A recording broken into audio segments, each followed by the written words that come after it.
Assalamualaikum warahmatullahi wabarakatuh. There's only one thing that is intrinsically valuable in one's own pleasure. Anything else that has value is just merely a means to secure pleasure for oneself. Now, the keyword here is pleasure. What is pleasure?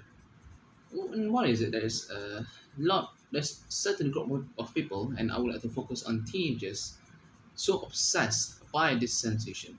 Now, according to many sources, pleasure is a sense of enjoyment by doing something, or it doesn't have to be something that you like. It can be something that you don't expect that you would like.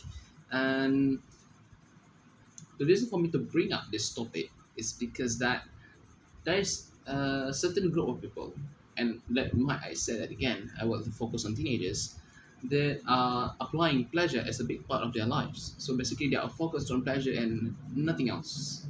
So there, some would say that just go on, go ham, and do something that you like, and don't do anything else. You avoid anything else.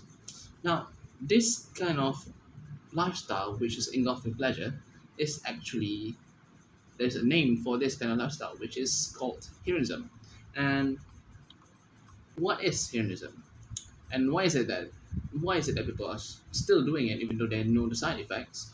And how does it affect our society, mainly the teenagers? And what is the solution for this problem?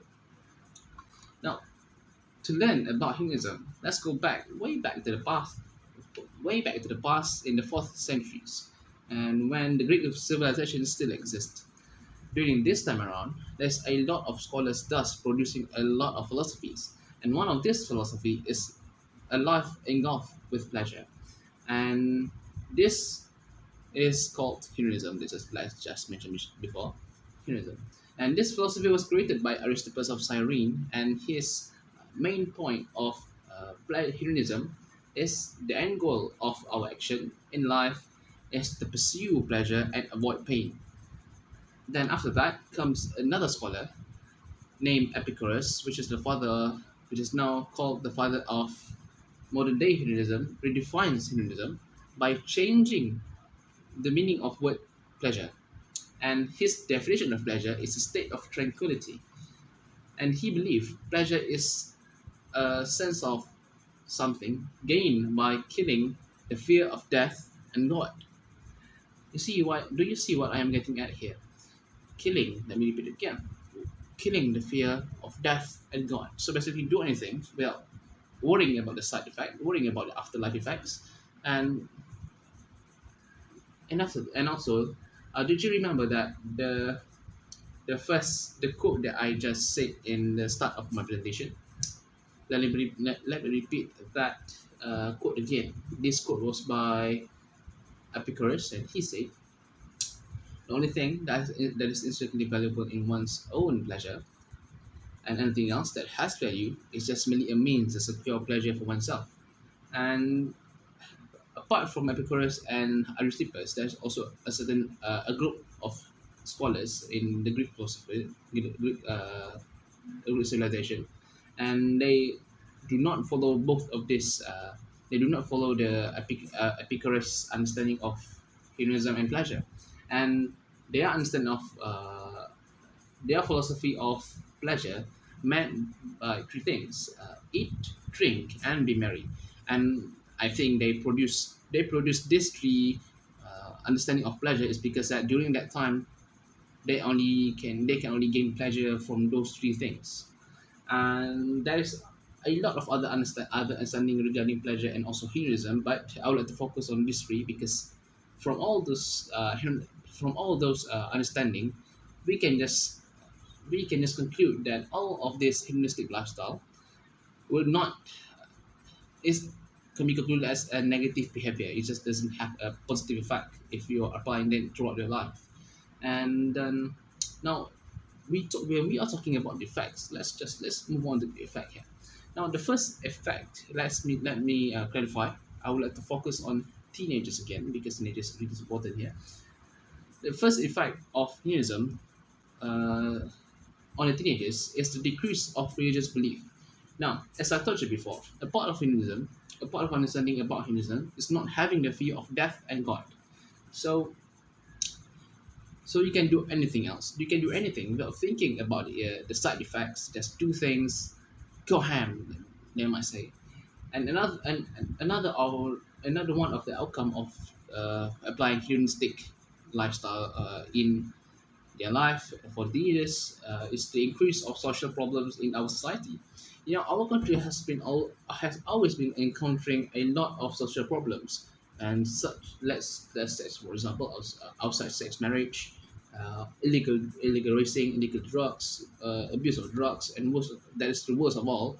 And if if there is if teenagers apply if teenagers apply hedonistic lifestyle in their life, it will 100% increase our social problems by tenfold. And the effect of this, we all know that our country is depending on our teenagers. Some might say that to look at our country's future, we must look at our current teenagers. So what would happen? What would happen if our current teenagers are applying this negative lifestyle? I think that is a question for you to answer. Now, let's just go straight on to the solution, shall we? The first solution for this problem is not actually all the solution for this humanistic problems, the social problems, is really simple, but not everyone can apply due to it must be done consistently. Now, the first solution is very simple. We need to teach our teenagers, our current teenagers, the positive values and negative values, so that they understand the difference between haq and batil, or positive and negative things.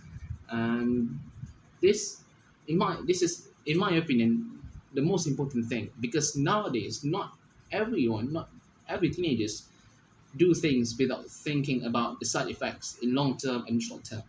They just do it because they like it. They just, yeah, have fun. Nothing else. And second way to solve this problem is to increase our strong religious belief. Nowadays, there's a lot of negative opinion about religious belief. They just say that religious belief is just an ancient understanding. So we must not go with that term. We must understand that religious belief is a way for us to not getting swayed by our own temptation or temptation of pleasure. And we understand every religion teach positive values. So having a religious belief, inshallah, will lead to you to not get swayed in any way about temptation of pleasure. Now, there's also an Asian scholar said about this, and he is not Muslim, and he said that it is a nature for the wise to resist pleasure, and but foolish to be slave by them. Okay, this is from a non-Muslim. If non-Muslims understand that pleasure is not something to be sweet of, we must resist it, and not be enslaved by it. Okay. Now, last but not least, is the most important part. Parents as a role model. Parents is a role model for every children, because they children's brain, that children's brain are really easy to learn. They learn by watching, hearing, and the most important part, they copy what their parents do. If their parents show even a slight of negative actions, that that could act as a catalyst for the children to apply them throughout their lives. So this is why parents must act as important part of the children. Now, this is all from me.